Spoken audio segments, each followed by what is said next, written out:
1999 में यही वो वक्त था जब इंडियन एयरलाइंस का एक प्लेन नेपाल से हाईजैक कर लिया गया था। आतंकी इसे काठमांडू से अमृतसर और लाहौर के बाद अफगानिस्तान के कंधार ले गए थे। वहां 178 पैसेंजर्स की सेफ रिहाई के बदले आतंकियों ने मौलाना मसूद अजहर समेत 3 आतंकियों की रिहाई की शर्त रखी थी। इन आतंकियों को छोड़ने के लिए भारत से स्पेशल प्लेन भेजा गया था। एक हफ्ते तक बंधक रखा, 5 देशों में चक्कर लगाते रहे। 24 दिसंबर 1999 को 5 हथियारबंद आतंकवादियों ने 178 पैसेंजरों के साथ इंडियन एयरलाइंस के IC-814 प्लेन को काठमांडू से हाईजैक कर लिया था। इसके बाद एयर ट्रैफिक कंट्रोल ने प्लेन से गोली की आवाज़ सुने जाने का दावा किया। करीब एक हफ्ते से प्लेन आतंकवादियों के कब्जे में रहा और इस दौरान करीब 5 देशों के उन्होंने चक्कर लगाए।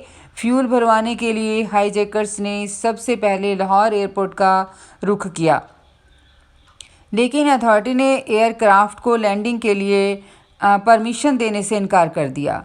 इसके बाद प्लेन को अमृतसर में उतारा गया, लेकिन कुछ दिक्कतों के चलते फ्यूल नहीं भरा जा सका। इस दौरान एयरपोर्ट को सील रखा गया।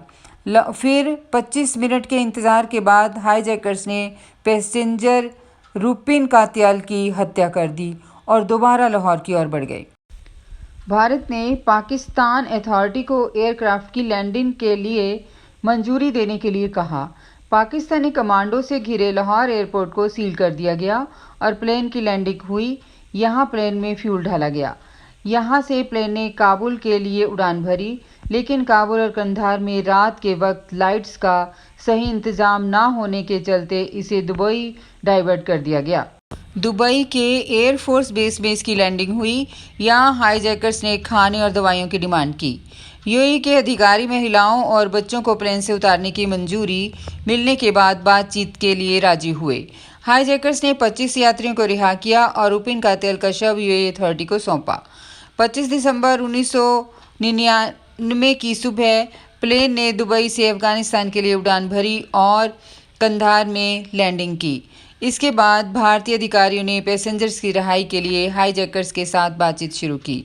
हाईजैकर्स ने मौलाना मसूद अजहर के अलावा जेल में बंद 35 आतंकियों को छोड़ने और $20 करोड़ की फिरौती की मांग की। बाद में हाईजैकर्स ने फिरौती की मांग छोड़ दी और 3 आतंकियों की रिहाई का सौदा किया। उस वक्त की अटल बिहारी वाजपेयी की सरकार ने पैसेंजरों की जान बचाने के लिए तीनों आतंकियों को छोड़ने का फैसला किया।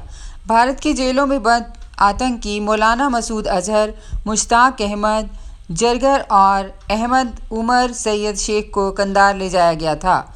इसके बाद 31 दिसंबर को पैसेंजर्स की रिहाई हुई, जिन्हें स्पेशल प्लेन से वापस लाया गया। इसी मसूद अजहर ने 2000 में आतंकी संगठन जैश ए मोहम्मद बनाया था। रिहाई के बाद अजहर तालिबान की मदद से अफगानिस्तान के रास्ते पाकिस्तान पहुंचा। उसने कश्मीर में इंडियन फोर्स से लड़ने के लिए जैश ए मोहम्मद बनाया। ये भी आरोप लगता रहा है कि पाकिस्तानी खुफिया एजेंसी ISI जैश के आकाओं की मदद करती है। 2001 में पार्लियामेंट में हुए आतंकी हमले में अजहर प्राइम सस्पेक्ट था। उस वक्त पाकिस्तान ने अजहर के खिलाफ कार्रवाई करने और उसे भारत को सौंपने से इनकार कर दिया था। ये एजेंसियां मानती हैं कि पाकिस्तानी मिलिट्री अजहर और आतंकियों को कोल्ड स्टोरेज में रखती है, जो उन्हें भारत के खिलाफ लड़ाई में मदद करते हैं। वहीं पाकिस्तानी मिलिट्री ने उन्हें कट्टरपंथी के रूप में पेश करती है ताकि उन पर कार्रवाई ना करनी पड़े। Please subscribe and share for new updates.